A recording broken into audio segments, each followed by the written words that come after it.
Vārds apsveikumam Daugavpils valsts pilsētas pašvaldības domes priekšsēdētājam Andrejam Elksniņam.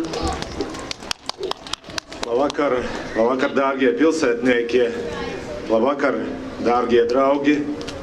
Šodien mēs svinam mūsu valsts 105. dzimšanas dienu. Latvijas valsts, tie esam mēs visi. Ik katrs no mums un visi kopā. Mūsu senči dibinot valsti loloja sapni par brīvību, neatkarību, par vērtībām, par to aizstāvību, par savām dzimtām mājām, par bērniem un nākotni.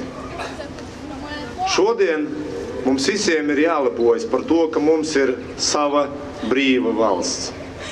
Šobrīd mums ir jālepojas par to, ka šī valsts dāvā mums mieru, brīvību, iespēju izteikt viedokli, iespēju brīvi pārvietoties, iespēju studēt, mācīties.